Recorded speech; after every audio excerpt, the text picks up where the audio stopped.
If you stopped working tomorrow, how long would your money defend you?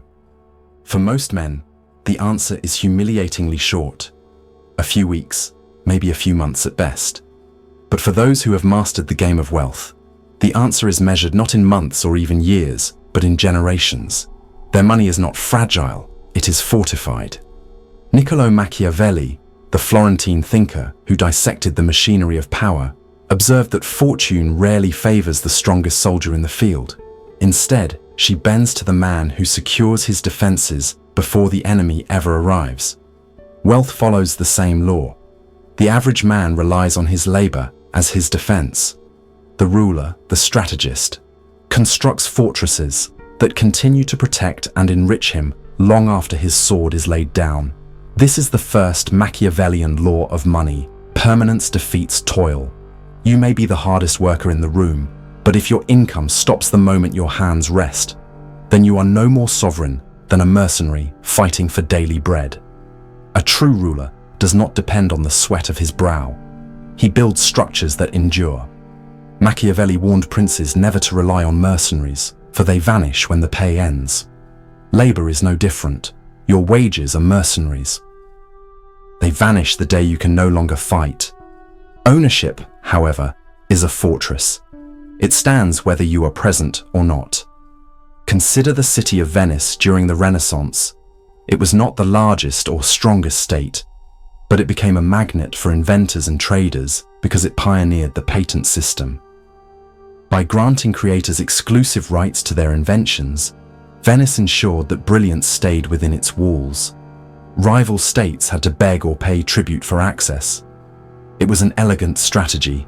Reward innovation, lock it behind defenses, and collect the spoils for decades.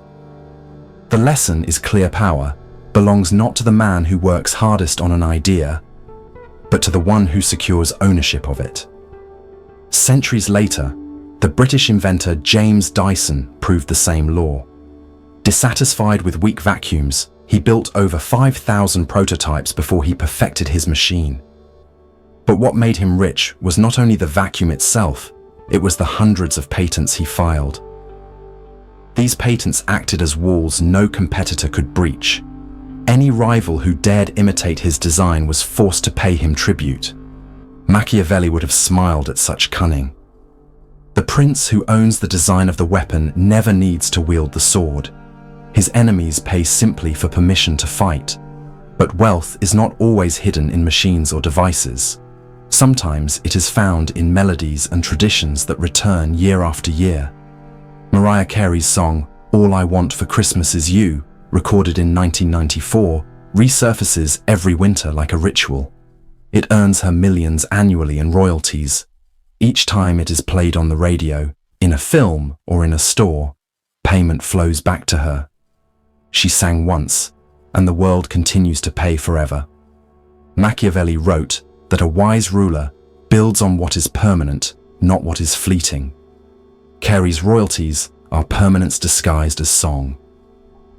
They prove that ownership need not be physical, it can be cultural.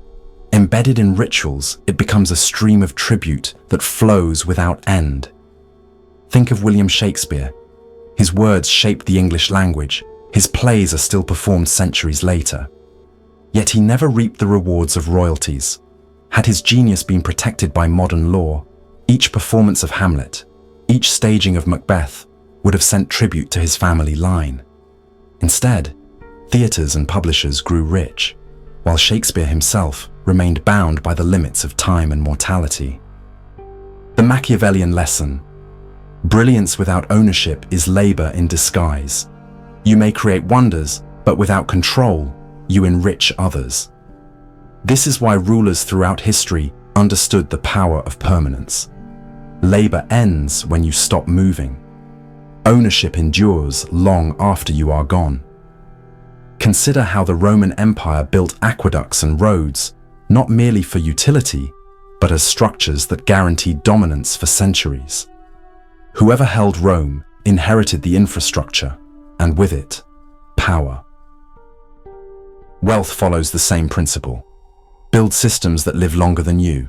Create structures that send tribute to your throne whether you are awake or asleep. Now ask yourself, what are you building? Most men build only sandcastles of wages washed away the moment the tide rises. They mistake activity for permanence. They labor endlessly, yet when sickness comes, or age, their fortress collapses. Machiavelli would have called such men short-sighted, slaves to fortune. He taught that the prudent man anticipates difficulties and deals with them before they arise. Wealth must be designed the same way. The time to build is before your labor is stripped from you, not after. Yet, here is the dilemma. Not every man can invent the next Dyson, nor write a song that captures the world.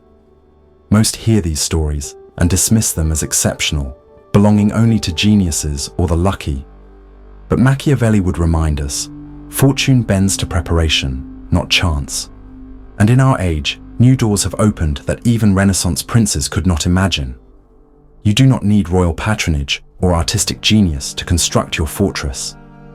The modern world has armed ordinary men with weapons of permanence so powerful they can rival kings. Digital products are one such weapon. Unlike physical goods, which require factories, warehouses, and constant replenishment, a digital product, an e-book, a course, a toolkit can be created once and sold infinitely. Russell Brunson, the American entrepreneur, proved this with a simple downloadable book. No publisher, no warehouse, just a PDF distributed online.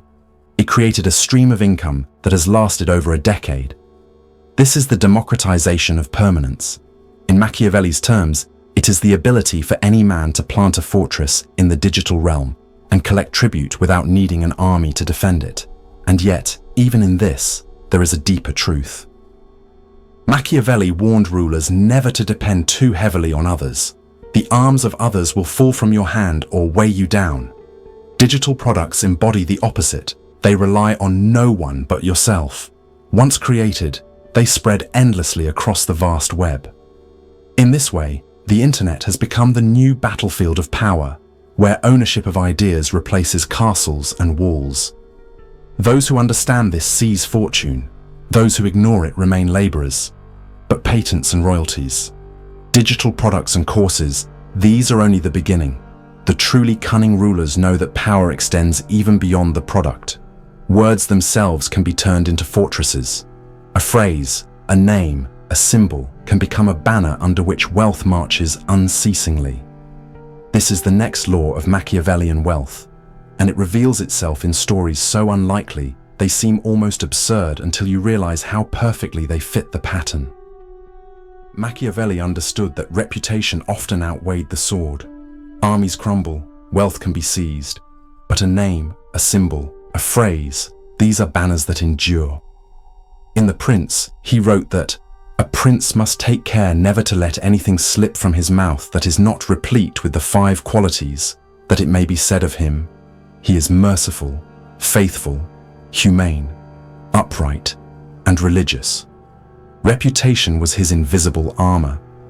In the modern age, reputation can be transformed into hard currency through law and branding. The truly cunning have turned mere words into empires. Consider Michael Buffer, the boxing announcer whose phrase, "Let's get ready to rumble," has earned him over $400 million. 5 words shouted into a microphone, secured by a trademark. He does not own factories. He does not labor daily. Yet each time a stadium thunders with his phrase, wealth flows back to him. To Machiavelli, this would be proof that authority in speech can be more profitable than an army.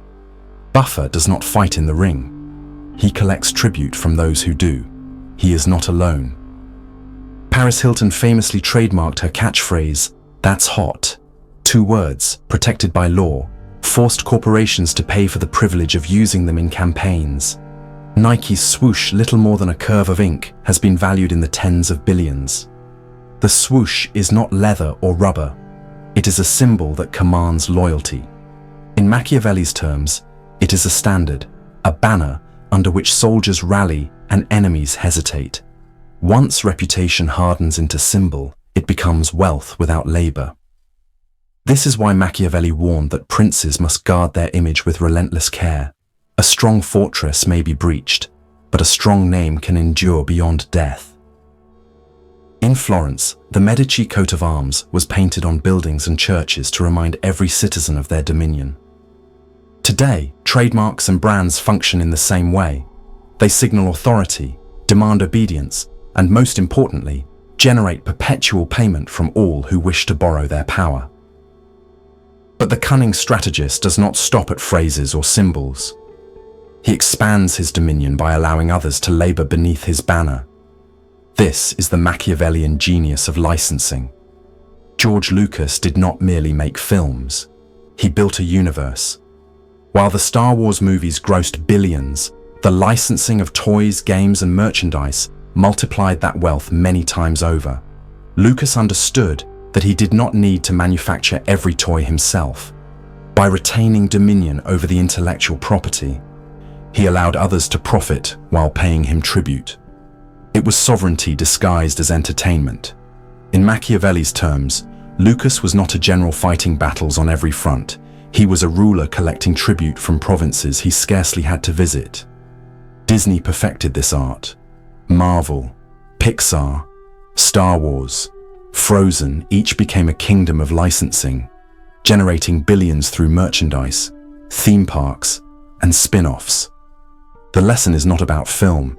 It is about fortresses of ownership. Lucas and Disney hold the keys to entire worlds. Everyone else must pay rent to enter. Machiavelli's maxim, "It is better to be feared than loved if you cannot be both," resonates here. Licensing proves it is better to be the lord of the realm than a soldier in its fields. The ruler does not labor. He allows others to toil while he receives tribute. The same pattern unfolds in literature.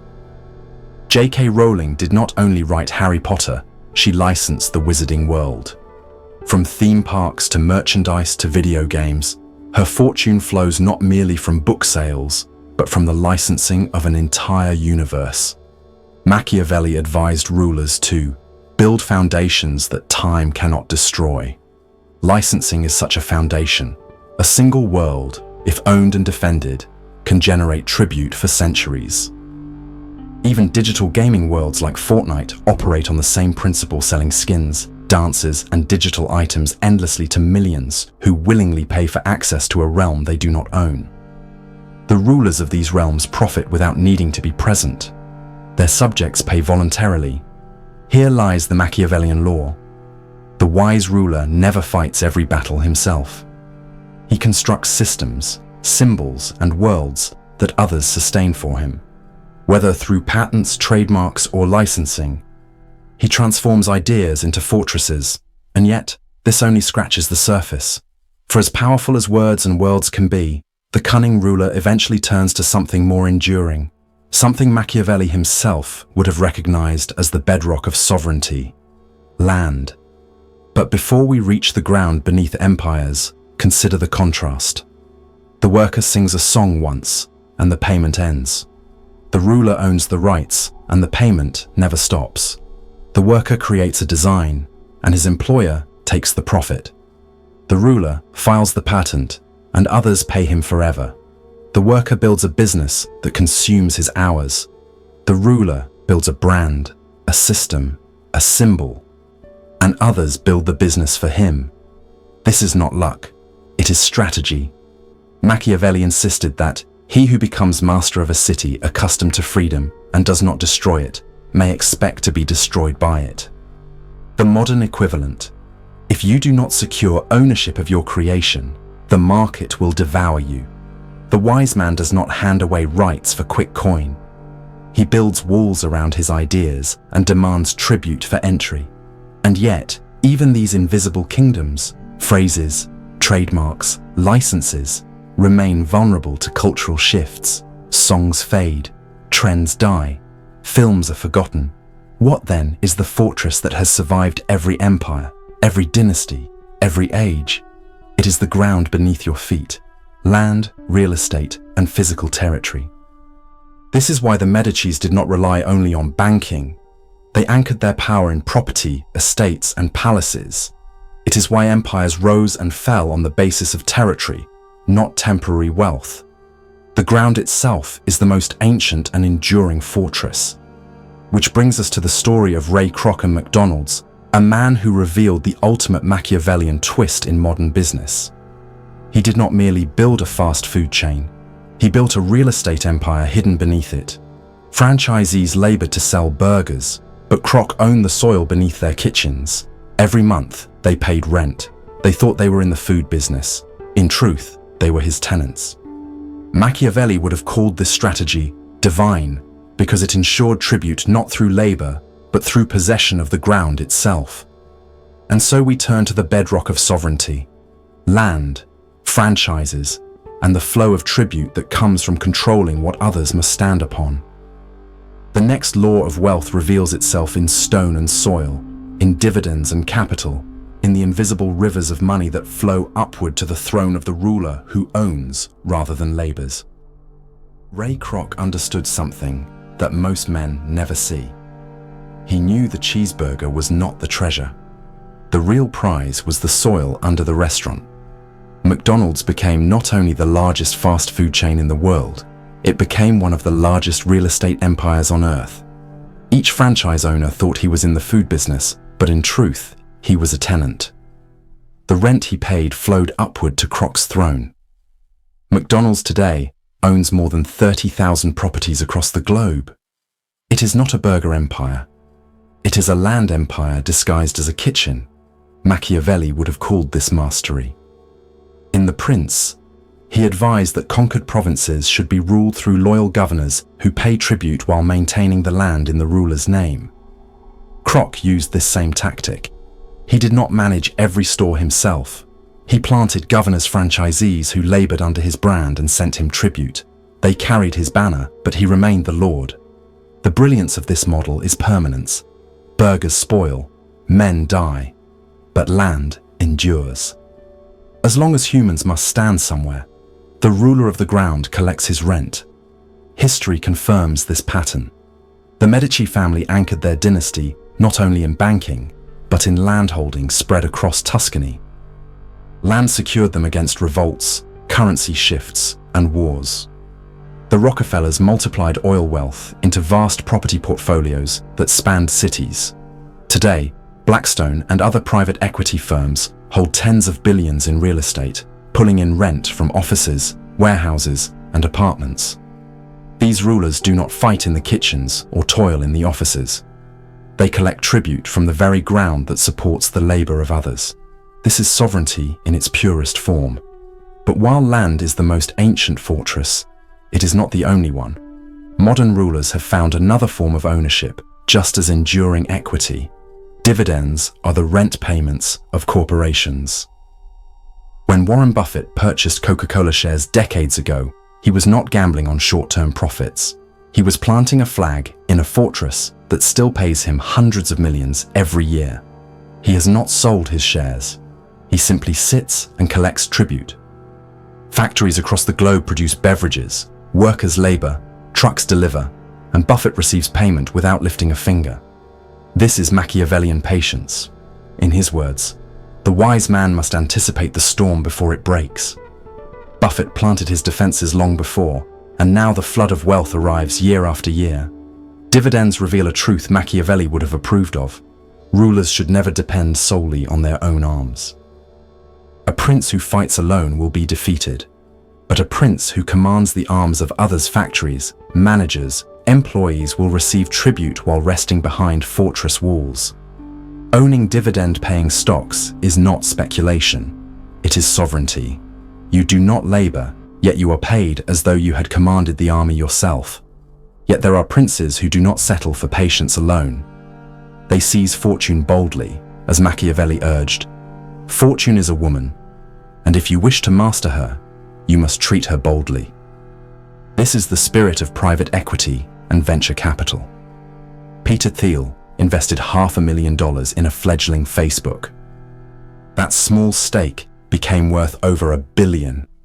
Naval Ravikant saw the future in Twitter and Uber, turning modest investments into dynastic wealth.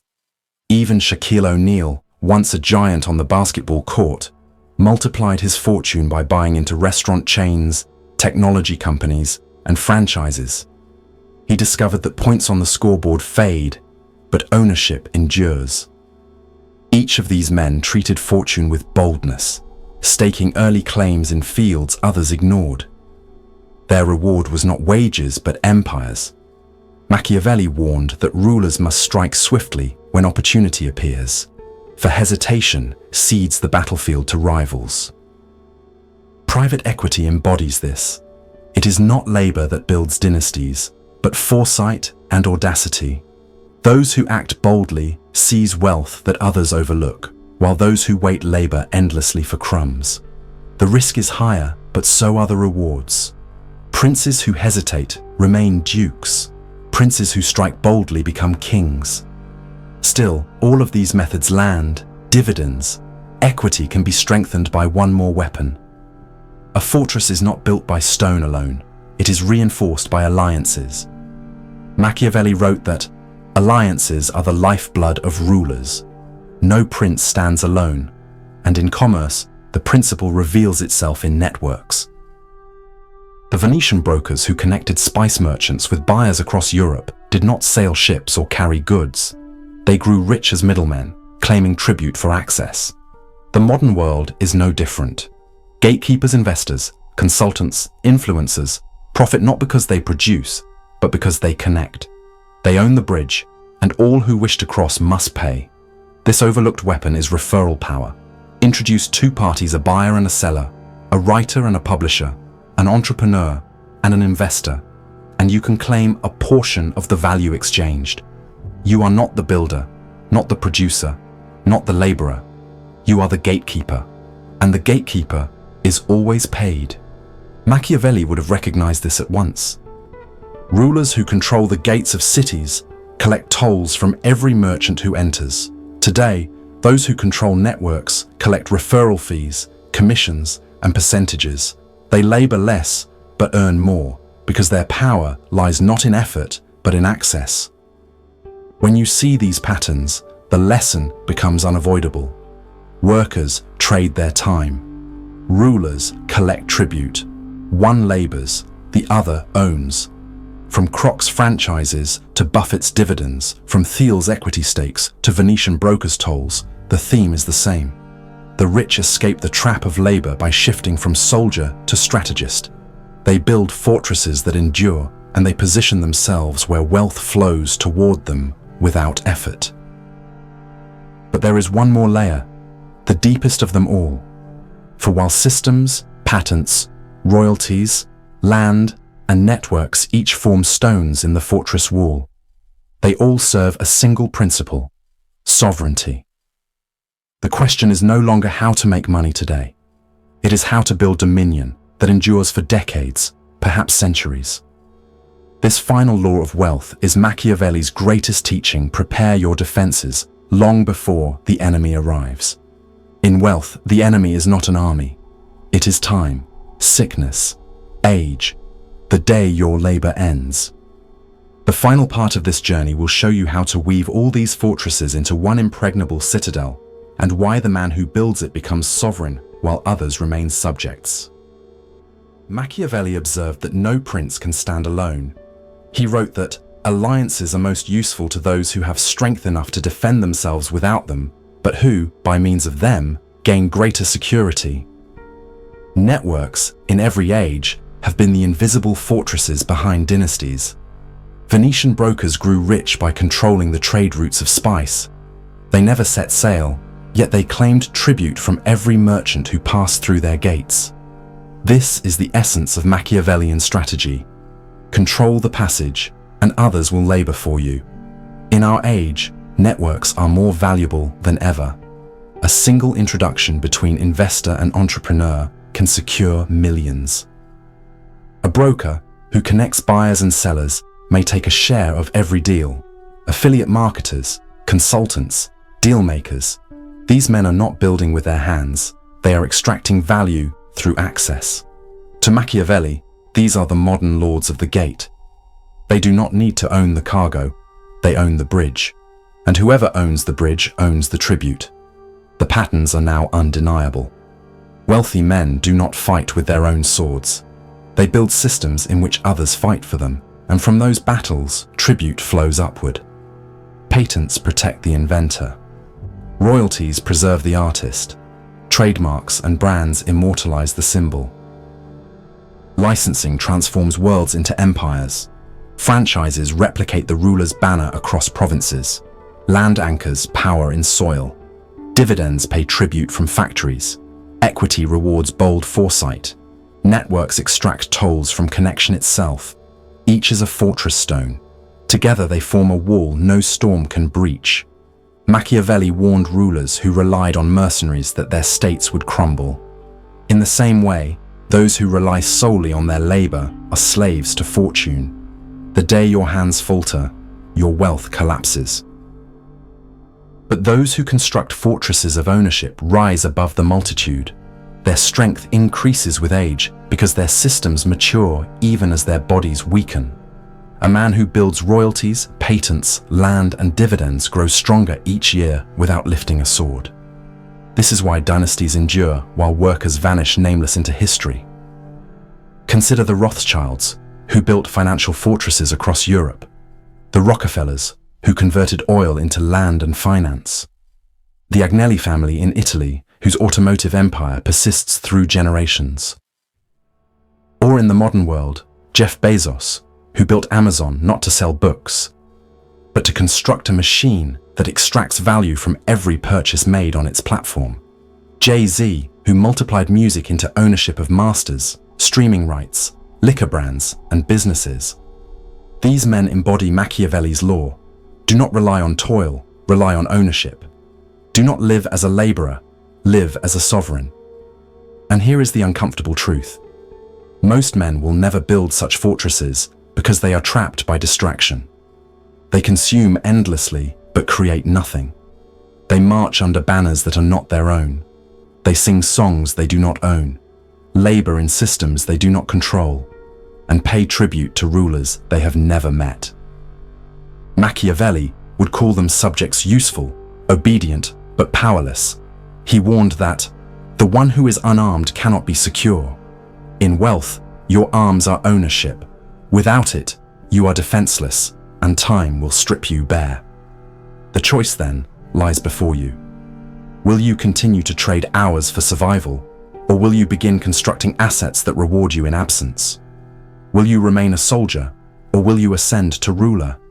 You need not build every fortress at once. One stronghold, a single book, a rental property, a trademarked brand, a share in a company can shield you for decades. What matters is not the size of your beginning, but the permanence of your design. Machiavelli advised rulers to prepare before the enemy appears. The enemy in your life is not an army. It is the inevitable day when your labor ends. Prepare now, and you will not merely survive, you will rule. Understand this. The game is not about extraordinary genius. It is about refusing to be foolish. Most men hand away their rights, their creations, their time, for quick payment.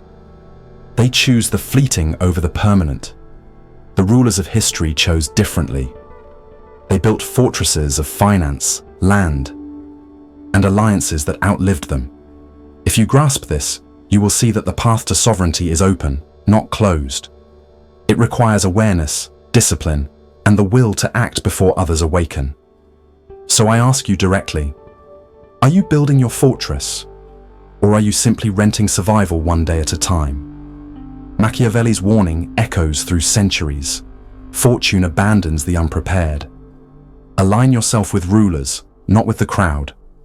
Begin constructing systems of permanence, and you will join the few who are paid forever. If you have found value here, then do not let it fade into distraction. Stay, act, and build. Subscribe now, because knowledge without action is wasted, and the men who change their fate are those who seize it before others even recognize the battle has begun. The time is now. The fortress awaits.